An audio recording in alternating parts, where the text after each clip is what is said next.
नमस्कार दोस्तों, आज के इस वीडियो में हम लोग पढ़ने जा रहे हैं प्रेसिडेंट ऑफ इंडिया यानी भारत के राष्ट्रपति। हम लोग आपने जैसा कि थंबनेल में देखा होगा कि भारत के राष्ट्रपति का चुनाव कैसे होता है, इस बारे में हम लोग पढ़ने जा रहे हैं।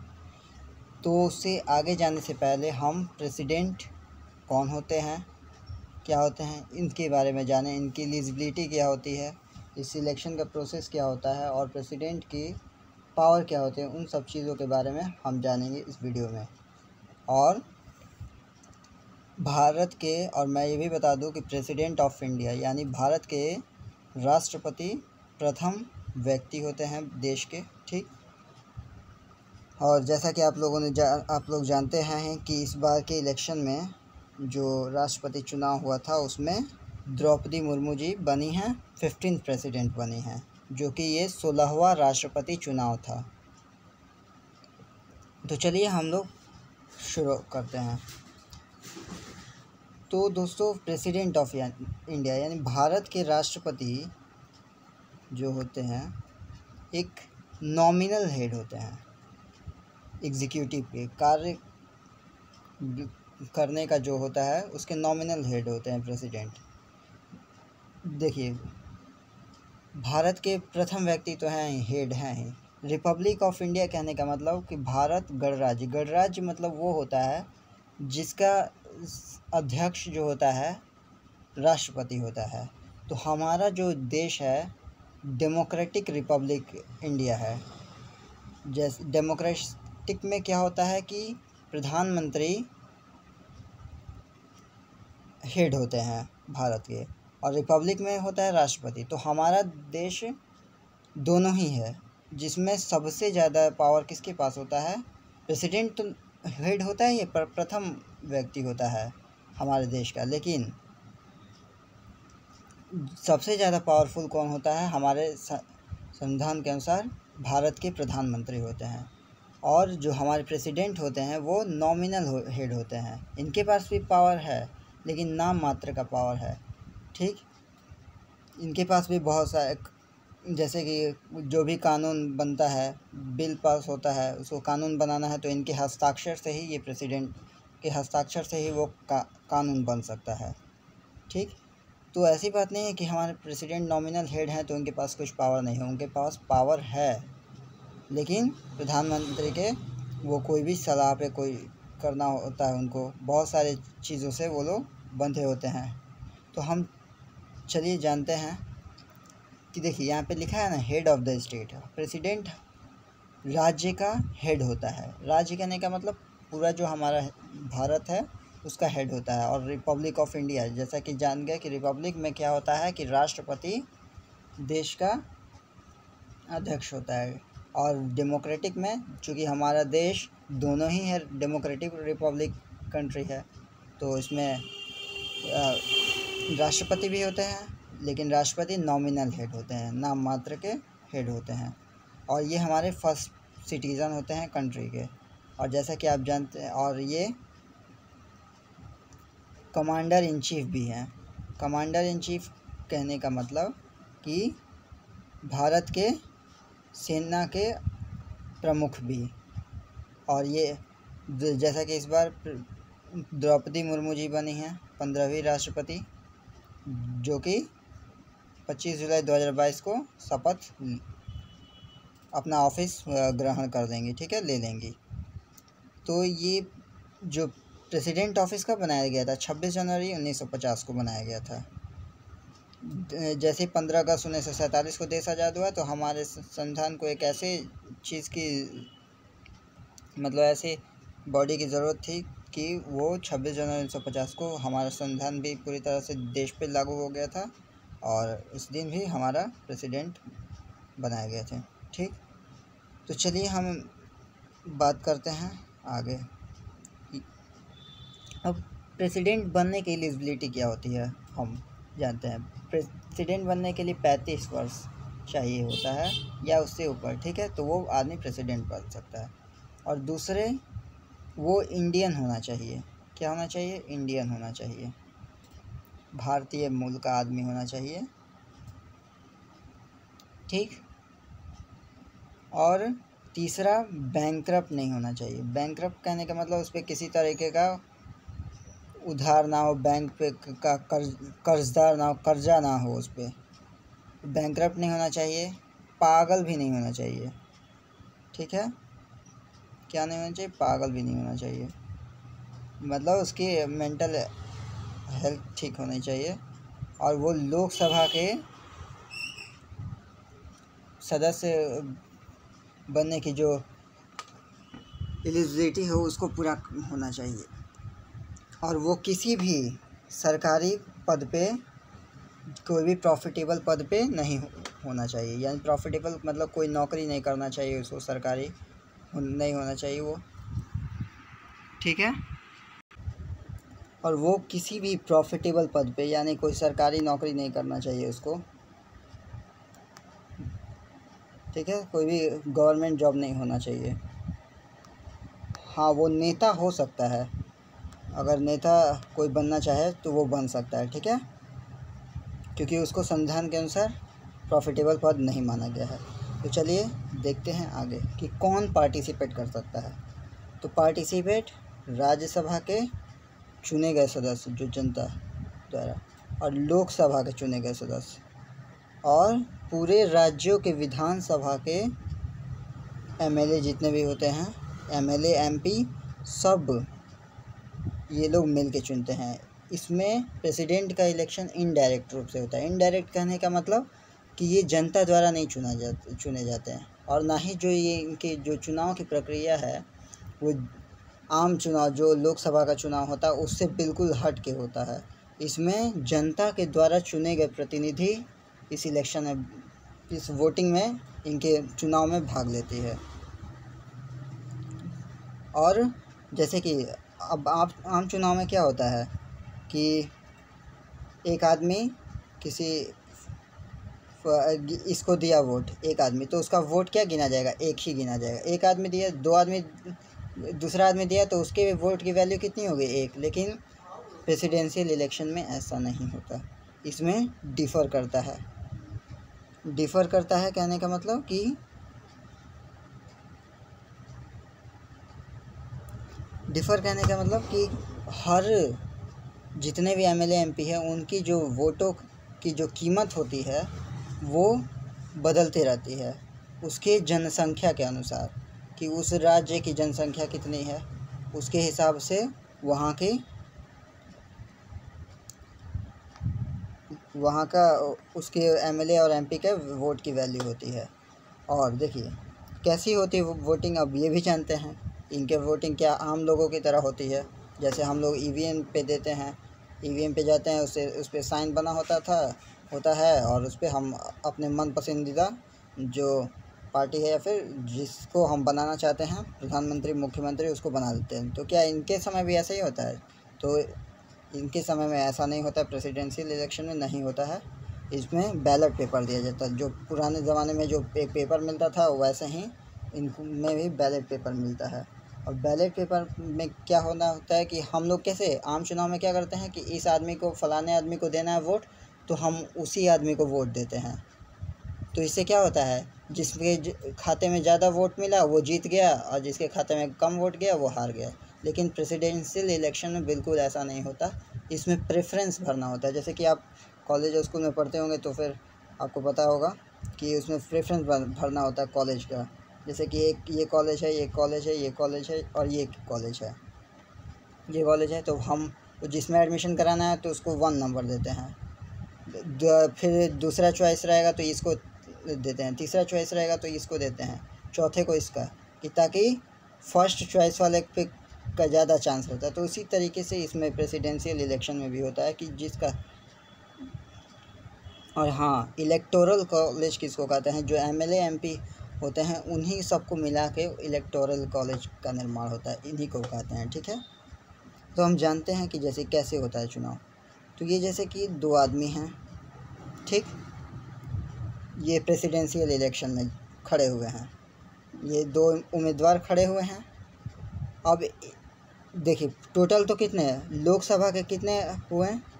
लोकसभा के कितने सदस्य होते हैं? 543, if I am not wrong. ठीक, अब 545 आप कहिएगा, जिसमें 2 एंग्लो इंडियंस का होता है, तो एंग्लो इंडियंस को मतलब 2019 के आसपास के हटा दिया गया था, तो 543 होता है। और राज्यसभा में अगर मैं गलती हूँ तो फिर आप बताइएगा कि इसमें 243 के आसपास होता है, तो कुल मिलाकर 786 के आसपास होता है, 783। तो ये पूरा केंद्र में हो गया। और राज्यों का मिलाकर, राज्य सब का मिलाकर 4000 कुछ के आसपास पूरे लोग वोट, मतलब 4800 के आसपास सारे लोग, इतने एमएलए एमपी मिलते हैं तो इस इलेक्शन में भाग लेते हैं। लेकिन इसमें क्या होता है कि एमएलए एमपी भाग लेते हैं तो 4000 2 लोग उठे हैं, तो इसका ये नहीं कि एक एमएलए एक एमपी का वोट की वैल्यू 1 होगी, नहीं, ये डिफ़र करती है वहाँ के जनसंख्या के अनुसार। ठीक, जैसे कि अगर सिक्किम का ले लिया या फिर गोवा के, वहाँ की जनसंख्या कितनी, उसकी जनसंख्या के अनुसार, जैसे बिहार का ले लिया तो उसका वोट के, या फिर यूपी के ले लिया तो उसके वोट की एमएलए एमपी की वैल्यू ज़्यादा हो जाएगी। तो इस तरीके से तो कुल मिलाकर कहते हैं कि जैसे कि कैसे होता है इसका, तो ये मान लीजिए 2 उम्मीदवार खड़े हुए हैं, अब 4800 कुछ एमएलए एमपी सब मिला के होते हैं, तो सब तो वोट देंगे। तो इस प्रेसिडेंशियल इलेक्शन में ऐसा नहीं होता है कि सिर्फ हम इसको जिताना है तो इसी को वोट देंगे, नहीं, दोनों को वोट देना पड़ता है, दोनों को, लेकिन प्रेफरेंस पे, किस पे देना पड़ता है, प्रेफरेंस पे देना पड़ता है। प्रेफरेंस कहने का मतलब कि आप किसको राष्ट्रपति बनाना चाहते हैं, पहले आपकी पहली इच्छा क्या होगी कि किसको राष्ट्रपति बनाया जाए। ठीक, तो ये चीज़ होती है इसमें। तो मान लीजिए ये एक आदमी आया तो बोला कि हम इसको फर्स्ट नंबर देंगे, इसको दूसरे नंबर, यानी ये अगर जीता तो ये मेरा पहला, अगर ये जीता तो ये दूसरा राष्ट्रपति मेरे लिए पसंद करेगा। ठीक है, ये पहला नंबर दे दिया इसको, दूसरा नंबर, दूसरा आया आदमी तो ये बोलेगा कि नहीं, ये वाला आदमी को हम दूसरे पे देखना चाहते हैं और ये पहला। ठीक, जीतेगा कोई एक ही, लेकिन प्रेफरेंस इसमें देखा जाता है कि फर्स्ट नंबर पे किसको चाहा गया है। ठीक, अब तीसरा आदमी आएगा, तीसरा आदमी ये आया, बोला कि नहीं, हम इसको 1 नंबर देना चाहते हैं, इसको भी 2 नंबर। फिर चौथा आदमी आया, बोलेगा कि नहीं, इसमें 1 नंबर इसको देते हैं, 2 नंबर। तो हम ऐसे ही करते जाते हैं, ढेर सारे लोग ऐसे प्रेफरेंस करते जाते हैं। और फिर हम देखेंगे कि अब वो होगा, गिनती होगी, गणना होगी, तो पहले देखा जाता है कि फ़र्स्ट प्रेफरेंस किसको मिला है। तो फर्स्ट प्रेफरेंस की अगर हम बात करें तो हम देखेंगे कि फ़र्स्ट प्रेफरेंस पे इस वाले आदमी को, एक तो फर्स्ट प्रेफरेंस यहाँ पे मिला है, यहाँ पे, यानी 3 बार इसको मिला है, 3 बार मिला है। ठीक है, और वहीं फर्स्ट प्रेफरेंस इसको देखेंगे तो ये 1 बार मिला है। तो अब बताइए दोनों में कौन जीतेगा, तो ये वाला जीत जाएगा, तो ये राष्ट्रपति चुना जाएगा। तो इस तरीके से होता है। तो आई होप समझ गए होंगे। तो हम चलें, तो इसको क्लीन कर दूँ, चलिए क्लीन कर देते हैं। अगर नहीं समझ में आया तो कमेंट सेक्शन में ज़रूर बोलिएगा, हम बता देंगे। अब हम बात करते हैं पावर की, क्या पावर होती है राष्ट्रपति की। तो पावर होती है लेजिस्लेटिव पावर, जिसमें कानून जो बनता है तो उस पर उसके हस्ताक्षर के बिना वो कोई कानून बन ही नहीं सकता। जो बिल प्रपोज़ किया जाता है, प्रपोज़ल लाया जाता है कि इस पे कानून बनना चाहिए, तो वो तब तक नहीं बन सकता कानून जब तक कि प्रेसिडेंट का इलेक्शन। और देखिए सबसे बढ़िया बात यह है कि प्रेसिडेंट के पास इतनी पावर होती है कि वो अगर उस कानून पे से सहमत नहीं है तो वो क्या कर सकता है, लोकसभा राज्यसभा में पुनः विचार के लिए भेज सकता है। अगर उसको सोच रहा है कि अगर पुनः विचार के लिए भेजा गया फिर वहीं वाला आ गया तो दोबारा अगर आ जाता है उसके पास, तो उसको करना ही अनिवार्य रहता है। लेकिन इसके लिए भी वो बाधित नहीं है, उसके पास कहते हैं कि पॉकेट में भी रख लेने का उसको ध्यान नहीं दे सकता है। ऐसा कहा जाता है कि अगर मान लीजिए कोई कानून बना है, अब फिर वो राष्ट्रपति के पास आया, तो अब दोबारा आया है राष्ट्रपति के पास, तो अगर फिर से ये सहमत नहीं है इस कानून से, तो ये क्या करेंगे, इस कानून को अपनी जेब में रखने के बाद अब उसको पे ध्यान नहीं देंगे, उसको बस्ते में रख लेंगे। मतलब अब इनका अधिकार है ऐसा कि उस कानून को बनने ही ना देंगे, ना ही सिग्नेचर करेंगे, तो इससे क्या होगा, कानून बनेगा ही नहीं। तो कुल मिला के कहने का मतलब कि अगर राष्ट्रपति चाहे तो कानून जो बनाना है उस पर हस्ताक्षर कर सकता है। अगर राष्ट्रपति की अगर उस पर पुनर्विचार करने की इच्छा करती है कि उस पर विचार करने, तो वो लोकसभा राज्यसभा में वो पार्लियामेंट में भेज सकता है फिर से। अगर फिर वहीं आ जाता है तो अगर राष्ट्रपति को फिर भी उससे संतुष्टि नहीं है तो वो क्या कर सकता है कि वो अपने पास रख सकता है कि अब भेजो नहीं, अब अपने पास रख दो। तो उसके लिए वो कोई उसको जवाबदेही की कोई आवश्यकता नहीं होगी। तो चलिए अब एग्जीक्यूटिव, अब जितने भी कार्यकारी चीज़ है वो एग्जीक्यूटिव पावर भी है, देश को कैसे चलाना है वो सब चीज़ सब, जैसे डिप्लोमेटिक पावर हुआ, ये सब जैसे कैसे देश का संबंध दूसरे देशों से, ये सब चीज़ को किस तरीके से देश को चलाया जाए वो सब भी पावर होता है राष्ट्रपति के पास। अब बात करते हैं जुडिशियल पावर। जुडिशियल पावर में क्या होता है, वो चीफ जस्टिस को अपॉइंट कर सकता है, सुप्रीम कोर्ट और हाई कोर्ट के चीफ जस्टिस को अपॉइंट कर सकता है। अपॉइंटमेंट पावर में देखिए, नेशनल कैपिटल दिल्ली के चीफ मिनिस्टर को वो अपॉइंट कर सकते हैं, और दूसरे सुप्रीम कोर्ट